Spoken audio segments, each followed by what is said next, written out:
dasar hukum peninjauan kembali kedua kasus Jessica. Bagi saya, menolak PK kedua kasus Jessica seharusnya tidak punya dasar hukum bagi MA. Pertama, ketentuan pasal 268 ayat 3 KUHP yang telah dibatalkan oleh Mahkamah Konstitusi pada putusan nomor 34 PUU 11/2013 karena dinilai bertentangan dengan Undang-Undang 45 dan tidak memiliki kekuatan hukum mengikat, tetapi dinyatakan tidak serta-merta berlaku oleh MA berdasarkan SEMA nomor 7 tahun 2014 adalah keliru. Mengapa keliru?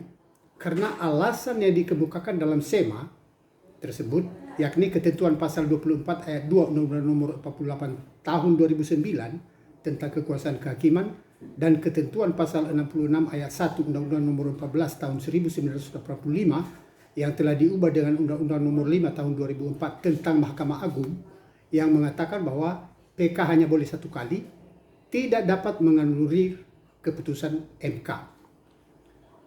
Itu yang pertama.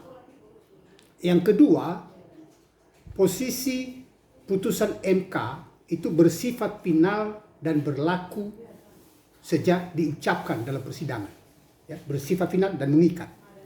Perlu diingat bahwa muatan pasal 268 ayat 3 KUHP yang diujikan itu sama persis dengan muatan pasal Undang-Undang Kehakiman dan MA tersebut. Ya.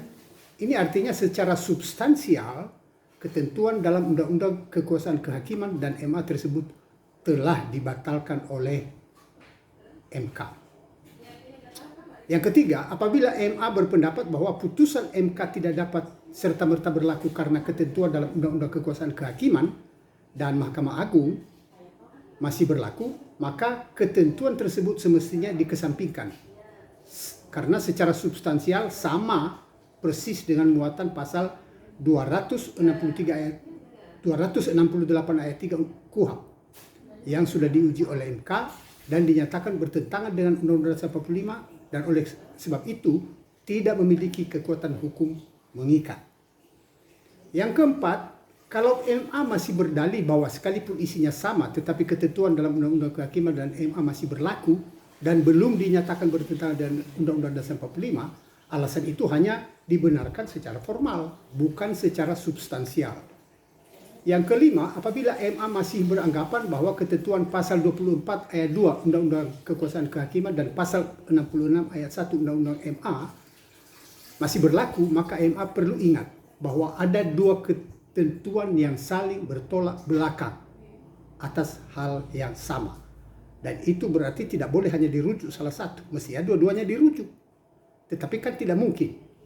Untuk mengatasi hal itu bagi saya, MA perlu ingat apa yang disebut lex posterior derogat legi priori. Yang artinya hukum yang terbaru, lex posterior, mengesampingkan hukum yang lama, lex prior. Asas ini telah merupakan acuan hukum di mana-mana, baik hukum nasional maupun internasional. Asas inilah semestinya yang menjadi acuan MA untuk menyikapi ketentuan Undang-Undang Kehakiman dan Undang-Undang MA tersebut. Mengapa harus kembali kepada asas? Ya, itu persoalannya. Ya, karena asas adalah dasar dari semua konstruksi pasal-pasal dalam undang-undang. Ya. Mengapa harus kembali kepada asas? Karena asas adalah dasar dari semua konstruksi pasal-pasal dalam undang-undang. Asas bukanlah hukum positif, tetapi ia merupakan dasarnya dasar hukum positif. Ia mirip dengan fondasi rumah, ya, dalam sebuah rumah yang menentukan kuat tidaknya bangunan rumah di atasnya.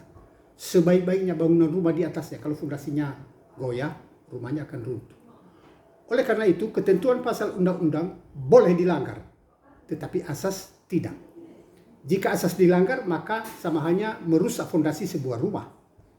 Karena fondasi rusak, maka sebaik apapun bangunan rumah itu, dalam hal ini ketentuan pasal-pasal dalam undang-undang pasti akan runtuh. Pertanyaannya, apakah kita mau hukum kita runtuh? Apakah kita mau bangunan rumah hukum kita runtuh? Bagi saya tidak boleh dan tidak, ya. Lalu menurut Anda bagaimana?